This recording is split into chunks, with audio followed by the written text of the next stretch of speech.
ఒంటరినై నేను నిన్ను చేరగా నా పక్షమై నీవు నిలచితివే.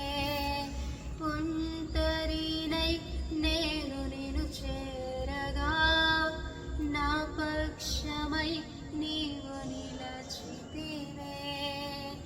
ఎల్రోయివై నన్ను చూడగా శత్రువే పారిపోయెను.